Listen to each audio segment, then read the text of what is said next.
forever on fire. Rahul ಗಾಂಧಿಯವರ ಒಟ್ಟಾರೆ ಮಾತೆ ಇಡೀ ದೇಶದಲ್ಲಿ ಚರ್ಚೆಗೆ ಕಾರಣವಾಗಿರೋದು ನಮ್ಗೆ ಗೊತ್ತಿದೆ. ಹಿಂದೂಗಳು ಅಂದರೆ ಹಿಂಸೆಯನ್ನು ಪ್ರಚೋದಿಸುವವರು ಅನ್ನೋಂಥ ಮಾತುಗಳನ್ನು ರಾಹುಲ್ ಗಾಂಧಿಯವರು ಆಡೋದು ಒಂದು LOP ಆಗಿ ಒಬ್ಬ ಸಾಮಾನ್ಯ MP ಆಡಿದರೆ ನಾನು ಇದನ್ನು ಸೀರಿಯಸ್ ಆಗಿ ತಗೊಳ್ತಿರಲ್ಲ. ಬಟ್ ಲೀಡರ್ ಆಫ್ ಅಪೋಸಿಷನ್ ಆಗಿ ಇಡೀ ಹಿಂದೂ ಸಮಾಜವನ್ನು ಹೀಗೆ ಹೇಳಿರೋದು ಖಂಡಿತವಾಗಿಯೂ ಸಹಿಸುವಂಥ ಮಾತುಗಳಲ್ಲ. ಇನ್ನು ನಾನು ಇದನ್ನು ಎಕ್ಸ್ಟೆಂಡೇ ಮಾಡೋದಾದರೆ ಇದು ನೀವು ಯಾವ ಶಿವನನ್ನು ಅಭಯ ಮುದ್ರೆ ಬಗ್ಗೆ ಮಾತನಾಡ್ತಾರೋ ಅದೇ ಶಿವನ ಕೈಯಲ್ಲಿ ತ್ರಿಶೂಲ ಇದೆ. ಯಾಕೆ ತ್ರಿಶೂಲ ಅಂದರೆ ಎಚ್ಚರಿಕೆಯನ್ನು ಕೊಡಲಿಕ್ಕೋಸ್ಕರ, ಯಾರು ದುಷ್ಟರಿದ್ದಾರೋ ಅವರಿಗೆ ಶಿಕ್ಷೆ ಕೊಡ್ತೀವಿ ಅನ್ನೋಂಥ ಎಚ್ಚರಿಕೆಯನ್ನು ಕೊಡಲಿಕ್ಕೋಸ್ಕರ. ಇನ್ನು ಹಿಂದೂ ಧರ್ಮದಲ್ಲಿ ಯಾವತ್ತಿಗೂ ಕೂಡ ನಾವು ಈ ಥರದ ಮಾತುಗಳನ್ನು ಆಡಲೇ ಇಲ್ಲ ಅನ್ನೋದು ಖಂಡಿತವಾಗಿ ಸುಳ್ಳು. ನಾವು ಯಾವಾಗಲೂ ಹೇಳ್ತಿರ್ತೀವಲ್ಲ, ಅಹಿಂಸಾ ಪರಮೋ ಧರ್ಮ ಹಿಂದೂ ಧರ್ಮದ ವಾಕ್ಯ. ಆದರೆ ಅದರ ಎರಡನೇ ಭಾಗ ಏನಿದೆ ಅಂತಂದರೆ ಧರ್ಮ ಹಿಂಸಾ ತಥೈವಚ ಅಂತ. ಯಾವತ್ತು ಧರ್ಮ ಹಿಂಸೆಯ ತಾಂಡವವಾಡ್ತಾ ಇರುತ್ತೋ ಆಗ ಧರ್ಮದ ಮೂಲಕ ಅದಕ್ಕೆ ಸರಿಯಾಗಿ ಪ್ರತ್ಯುತ್ತರ ಕೊಡೋದು ಅದು ಭಾರತೀಯ ಚಿಂತನೆಯೇ, ಹಿಂದೂ ಚಿಂತನೆಯೇ. ಅದು ಬಹುಶಃ ಹಿಂದೂ ಚಿಂತನೆಗಳ ಆಧಾರದ ಮೇಲೆ ರಾಹುಲ್ ಗಾಂಧಿ ಬೆಳೆದೇ ಇರೋದ್ರಿಂದ ಅಥವಾ ಭಾರತೀಯ ಚಿಂತನೆಗಳ ಆಧಾರದ ಮೇಲೆ ಅವ್ರು ಬೆಳೆದೇ ಇರೋದ್ರಿಂದ ನನಗನ್ಸುತ್ತೆ ಅವರಿಗೆ ಇವೆಲ್ಲವ ಪರಿಕಲ್ಪನೆ ಇಲ್ಲ. ಹೀಗಾಗಿ ಈ ಥರದ ಅಬದ್ಧದ ಮಾತುಗಳನ್ನು ಆಡಿದ್ದಾರೆ. ಬಟ್ ನರೇಂದ್ರ ಮೋದಿ ಅವರು ಉತ್ತರ ಕೊಟ್ಟಂತೆ 99 ಮಾರ್ಕ್ಸ್ ತಗೊಂಡು ಕುಣಿತಾ ಇರುವ ಕಿಡ್ ಥರ ಆಗಿದ್ದಾರೆ ಅವರು ಅಂತ ನನಗೂ ಅನ್ಸುತ್ತೆ. ಹೀಗಾಗಿ ಅವರ ವಿಚಾರವನ್ನು ಬಾಲಿಶ ಅಂತ ತಳ್ಳಬಹುದು ಅಂತ ಅನ್ಸುತ್ತೆ ನನಗೆ. ರಾಹುಲ್ ಗಾಂಧಿಯವರ ಒಟ್ಟಾರೆ ಮಾತೆ ಇಡೀ ದೇಶದಲ್ಲಿ ಚರ್ಚೆಗೆ ಕಾರಣವಾಗಿರೋದು ನಮ್ಗೆ ಗೊತ್ತಿದೆ. ಹಿಂದೂಗಳು ಅಂದರೆ ಹಿಂಸೆಯನ್ನು ಪ್ರಚೋದಿಸುವವರು ಅನ್ನೋಂಥ ಮಾತುಗಳನ್ನು ರಾಹುಲ್ ಗಾಂಧಿಯವರು ಆಡೋದು ಒಂದು LOP ಆಗಿ ಒಬ್ಬ ಸಾಮಾನ್ಯ MP ಆಡಿದರೆ ನಾನು ಇದನ್ನು ಸೀರಿಯಸ್ ಆಗಿ ತಗೊಳ್ತಿರಲ್ಲ. ಬಟ್ ಲೀಡರ್ ಆಫ್ ಅಪೋಸಿಷನ್ ಆಗಿ ಇಡೀ ಹಿಂದೂ ಸಮಾಜವನ್ನು ಹೀಗೆ ಹೇಳಿರೋದು ಖಂಡಿತವಾಗಿಯೂ ಸಹಿಸುವಂಥ ಮಾತುಗಳಲ್ಲ. ಇನ್ನು ನಾನು ಇದನ್ನು ಎಕ್ಸ್ಟೆಂಡೇ ಮಾಡೋದಾದರೆ ಇದು ನೀವು ಯಾವ ಶಿವನನ್ನು ಅಭಯ ಮುದ್ರೆ ಬಗ್ಗೆ ಮಾತನಾಡ್ತಾರೋ ಅದೇ ಶಿವನ ಕೈಯಲ್ಲಿ ತ್ರಿಶೂಲ ಇದೆ. ಯಾಕೆ ತ್ರಿಶೂಲ ಅಂದರೆ ಎಚ್ಚರಿಕೆಯನ್ನು ಕೊಡಲಿಕ್ಕೋಸ್ಕರ, ಯಾರು ದುಷ್ಟರಿದ್ದಾರೋ ಅವರಿಗೆ ಶಿಕ್ಷೆ ಕೊಡ್ತೀವಿ ಅನ್ನೋಂಥ ಎಚ್ಚರಿಕೆಯನ್ನು ಕೊಡಲಿಕ್ಕೋಸ್ಕರ. ಇನ್ನು ಹಿಂದೂ ಧರ್ಮದಲ್ಲಿ ಯಾವತ್ತಿಗೂ ಕೂಡ ನಾವು ಈ ಥರದ ಮಾತುಗಳನ್ನು ಆಡಲೇ ಇಲ್ಲ ಅನ್ನೋದು ಖಂಡಿತವಾಗಿ ಸುಳ್ಳು. ನಾವು ಯಾವಾಗಲೂ ಹೇಳ್ತಿರ್ತೀವಲ್ಲ, ಅಹಿಂಸಾ ಪರಮೋ ಧರ್ಮ ಹಿಂದೂ ಧರ್ಮದ ವಾಕ್ಯ.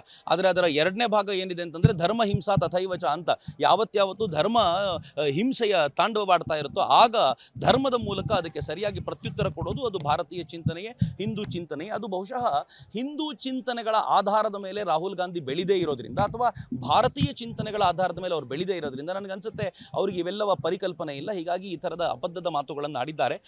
ಬಟ್ ನರೇಂದ್ರ ಮೋದಿ ಅವರು ಉತ್ತರ ಕೊಟ್ಟಂತೆ 99 ಮಾರ್ಕ್ಸ್ ತಗೊಂಡು ಕುಣಿತಾ ಇರುವ ಕಿಡ್ ಥರ ಆಗಿದ್ದಾರೆ ಅವರು ಅಂತ ನನಗೂ ಅನ್ಸುತ್ತೆ. ಹೀಗಾಗಿ ಅವರ ವಿಚಾರವನ್ನು ಬಾಲಿಶ ಅಂತ ತಳ್ಳಬಹುದು ಅಂತ ಅನ್ಸುತ್ತೆ ನನಗೆ. ರಾಹುಲ್ ಗಾಂಧಿಯವರ ಒಟ್ಟಾರೆ ಮಾತೆ ಇಡೀ ದೇಶದಲ್ಲಿ ಚರ್ಚೆಗೆ ಕಾರಣವಾಗಿರೋದು ನಮ್ಗೆ ಗೊತ್ತಿದೆ. ಹಿಂದೂಗಳು ಅಂದರೆ ಹಿಂಸೆಯನ್ನು ಪ್ರಚೋದಿಸುವವರು ಅನ್ನೋಂಥ ಮಾತುಗಳನ್ನು ರಾಹುಲ್ ಗಾಂಧಿಯವರು ಆಡೋದು ಒಂದು LOP ಆಗಿ ಒಬ್ಬ ಸಾಮಾನ್ಯ MP ಆಡಿದರೆ ನಾನು ಇದನ್ನು ಸೀರಿಯಸ್ ಆಗಿ ತಗೊಳ್ತಿರಲ್ಲ. ಬಟ್ ಲೀಡರ್ ಆಫ್ ಅಪೋಸಿಷನ್ ಆಗಿ ಇಡೀ ಹಿಂದೂ ಸಮಾಜವನ್ನು ಹೀಗೆ ಹೇಳಿರೋದು ಖಂಡಿತವಾಗಿಯೂ ಸಹಿಸುವಂಥ ಮಾತುಗಳಲ್ಲ. ಇನ್ನು ನಾನು ಇದನ್ನು ಎಕ್ಸ್ಟೆಂಡೇ ಮಾಡೋದಾದರೆ ಇದು ನೀವು ಯಾವ ಶಿವನನ್ನು ಅಭಯ ಮುದ್ರೆ ಬಗ್ಗೆ ಮಾತನಾಡ್ತಾರೋ ಅದೇ ಶಿವನ ಕೈಯಲ್ಲಿ ತ್ರಿಶೂಲ ಇದೆ. ಯಾಕೆ ತ್ರಿಶೂಲ ಅಂದರೆ ಎಚ್ಚರಿಕೆಯನ್ನು ಕೊಡಲಿಕ್ಕೋಸ್ಕರ, ಯಾರು ದುಷ್ಟರಿದ್ದಾರೋ ಅವರಿಗೆ ಶಿಕ್ಷೆ ಕೊಡ್ತೀವಿ ಅನ್ನೋಂಥ ಎಚ್ಚರಿಕೆಯನ್ನು ಕೊಡಲಿಕ್ಕೋಸ್ಕರ. ಇನ್ನು ಹಿಂದೂ ಧರ್ಮದಲ್ಲಿ ಯಾವತ್ತಿಗೂ ಕೂಡ ನಾವು ಈ ಥರದ ಮಾತುಗಳನ್ನು ಆಡಲೇ ಇಲ್ಲ ಅನ್ನೋದು ಖಂಡಿತವಾಗಿ ಸುಳ್ಳು. ನಾವು ಯಾವಾಗಲೂ ಹೇಳ್ತಿರ್ತೀವಲ್ಲ, ಅಹಿಂಸಾ ಪರಮೋ ಧರ್ಮ ಹಿಂದೂ ಧರ್ಮದ ವಾಕ್ಯ. ಆದರೆ ಅದರ ಎರಡನೇ ಭಾಗ ಏನಿದೆ ಅಂತಂದರೆ ಧರ್ಮ ಹಿಂಸಾ ತಥೈವಚ ಅಂತ. ಯಾವತ್ತು ಧರ್ಮ ಹಿಂಸೆಯ ತಾಂಡವವಾಡ್ತಾ ಇರುತ್ತೋ ಆಗ ಧರ್ಮದ ಮೂಲಕ ಅದಕ್ಕೆ ಸರಿಯಾಗಿ ಪ್ರತ್ಯುತ್ತರ ಕೊಡೋದು ಅದು ಭಾರತೀಯ ಚಿಂತನೆಯೇ, ಹಿಂದೂ ಚಿಂತನೆಯೇ. ಅದು ಬಹುಶಃ ಹಿಂದೂ ಚಿಂತನೆಗಳ ಆಧಾರದ ಮೇಲೆ ರಾಹುಲ್ ಗಾಂಧಿ ಬೆಳೆದೇ ಇರೋದ್ರಿಂದ ಅಥವಾ ಭಾರತೀಯ ಚಿಂತನೆಗಳ ಆಧಾರದ ಮೇಲೆ ಅವ್ರು ಬೆಳೆದೇ ಇರೋದ್ರಿಂದ ನನಗನ್ಸುತ್ತೆ ಅವರಿಗೆ ಇವೆಲ್ಲವ ಪರಿಕಲ್ಪನೆ ಇಲ್ಲ. ಹೀಗಾಗಿ ಈ ಥರದ ಅಬದ್ಧದ ಮಾತುಗಳನ್ನು ಆಡಿದ್ದಾರೆ. ಬಟ್ ನರೇಂದ್ರ ಮೋದಿ ಅವರು ಉತ್ತರ ಕೊಟ್ಟಂತೆ 99 ಮಾರ್ಕ್ಸ್ ತಗೊಂಡು ಕುಣಿತಾ ಇರುವ ಕಿಡ್ ಥರ ಆಗಿದ್ದಾರೆ ಅವರು ಅಂತ ನನಗೂ ಅನ್ಸುತ್ತೆ. ಹೀಗಾಗಿ ಅವರ ವಿಚಾರವನ್ನು ಬಾಲಿಶ ಅಂತ ತಳ್ಳಬಹುದು ಅಂತ ಅನ್ಸುತ್ತೆ ನನಗೆ. Forever on fire. ರಾಹುಲ್ ಗಾಂಧಿಯವರ ಒಟ್ಟಾರೆ ಮಾತೆ ಇಡೀ ದೇಶದಲ್ಲಿ ಚರ್ಚೆಗೆ ಕಾರಣವಾಗಿರೋದು ನಮ್ಗೆ ಗೊತ್ತಿದೆ. ಹಿಂದೂಗಳು ಅಂದರೆ ಹಿಂಸೆಯನ್ನು ಪ್ರಚೋದಿಸುವವರು ಅನ್ನೋಂಥ ಮಾತುಗಳನ್ನು ರಾಹುಲ್ ಗಾಂಧಿಯವರು ಆಡೋದು ಒಂದು LOP ಆಗಿ ಒಬ್ಬ ಸಾಮಾನ್ಯ MP ಆಡಿದರೆ ನಾನು ಇದನ್ನು ಸೀರಿಯಸ್ ಆಗಿ ತಗೊಳ್ತಿರಲ್ಲ. ಬಟ್ ಲೀಡರ್ ಆಫ್ ಅಪೋಸಿಷನ್ ಆಗಿ ಇಡೀ ಹಿಂದೂ ಸಮಾಜವನ್ನು ಹೀಗೆ ಹೇಳಿರೋದು ಖಂಡಿತವಾಗಿಯೂ ಸಹಿಸುವಂಥ ಮಾತುಗಳಲ್ಲ. ಇನ್ನು ನಾನು ಇದನ್ನು ಎಕ್ಸ್ಟೆಂಡೇ ಮಾಡೋದಾದರೆ ಇದು ನೀವು ಯಾವ ಶಿವನನ್ನು ಅಭಯ ಮುದ್ರೆ ಬಗ್ಗೆ ಮಾತನಾಡ್ತಾರೋ ಅದೇ ಶಿವನ ಕೈಯಲ್ಲಿ ತ್ರಿಶೂಲ ಇದೆ. ಯಾಕೆ ತ್ರಿಶೂಲ ಅಂದರೆ ಎಚ್ಚರಿಕೆಯನ್ನು ಕೊಡಲಿಕ್ಕೋಸ್ಕರ, ಯಾರು ದುಷ್ಟರಿದ್ದಾರೋ ಅವರಿಗೆ ಶಿಕ್ಷೆ ಕೊಡ್ತೀವಿ ಅನ್ನೋಂಥ ಎಚ್ಚರಿಕೆಯನ್ನು ಕೊಡಲಿಕ್ಕೋಸ್ಕರ. ಇನ್ನು ಹಿಂದೂ ಧರ್ಮದಲ್ಲಿ ಯಾವತ್ತಿಗೂ ಕೂಡ ನಾವು ಈ ಥರದ ಮಾತುಗಳನ್ನು ಆಡಲೇ ಇಲ್ಲ ಅನ್ನೋದು ಖಂಡಿತವಾಗಿ ಸುಳ್ಳು. ನಾವು ಯಾವಾಗಲೂ ಹೇಳ್ತಿರ್ತೀವಲ್ಲ, ಅಹಿಂಸಾ ಪರಮೋ ಧರ್ಮ ಹಿಂದೂ ಧರ್ಮದ ವಾಕ್ಯ.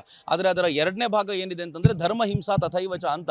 ಯಾವತ್ತು ಧರ್ಮ ಹಿಂಸೆಯ ತಾಂಡವವಾಡ್ತಾ ಇರುತ್ತೋ ಆಗ ಧರ್ಮದ ಮೂಲಕ ಅದಕ್ಕೆ ಸರಿಯಾಗಿ ಪ್ರತ್ಯುತ್ತರ ಕೊಡೋದು ಅದು ಭಾರತೀಯ ಚಿಂತನೆಯೇ, ಹಿಂದೂ ಚಿಂತನೆಯೇ. ಅದು ಬಹುಶಃ ಹಿಂದೂ ಚಿಂತನೆಗಳ ಆಧಾರದ ಮೇಲೆ ರಾಹುಲ್ ಗಾಂಧಿ ಬೆಳೆದೇ ಇರೋದ್ರಿಂದ ಅಥವಾ ಭಾರತೀಯ ಚಿಂತನೆಗಳ ಆಧಾರದ ಮೇಲೆ ಅವ್ರು ಬೆಳೆದೇ ಇರೋದ್ರಿಂದ ನನಗನ್ಸುತ್ತೆ ಅವ್ರಿಗೆ ಇವೆಲ್ಲವ ಪರಿಕಲ್ಪನೆ ಇಲ್ಲ. ಹೀಗಾಗಿ ಈ ಥರದ ಅಬದ್ಧದ ಮಾತುಗಳನ್ನು ಆಡಿದ್ದಾರೆ. ಬಟ್ ನರೇಂದ್ರ ಮೋದಿ ಅವರು ಉತ್ತರ ಕೊಟ್ಟಂತೆ 99 ಮಾರ್ಕ್ಸ್ ತಗೊಂಡು ಕುಣಿತಾ ಇರುವ ಕಿಡ್ ಥರ ಆಗಿದ್ದಾರೆ ಅವರು ಅಂತ ನನಗೂ ಅನ್ಸುತ್ತೆ. ಹೀಗಾಗಿ ಅವರ ಆ ವಿಚಾರವನ್ನು ಬಾಲಿಶ ಅಂತ ತಳ್ಳಬಹುದು ಅಂತ ಅನ್ಸುತ್ತೆ ನನಗೆ. ಅನುಕ್ಷಣದ ಸುದ್ದಿಗಳಿಗಾಗಿ ವಿಸ್ತಾರ ನ್ಯೂಸ್ ಯೂಟ್ಯೂಬ್ ಚಾನೆಲ್ ಸಬ್ಸ್ಕ್ರೈಬ್ ಮಾಡಿ.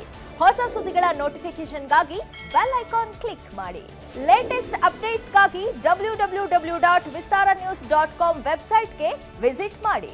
ಅಂಗೈಯಲ್ಲೇ ಜಗತ್ತಿನ ಸುದ್ದಿ ತಿಳಿಯಲು ವಿಸ್ತಾರ ನ್ಯೂಸ್ ಕನ್ನಡ ಆಪ್ ಡೌನ್ಲೋಡ್ ಮಾಡಿ.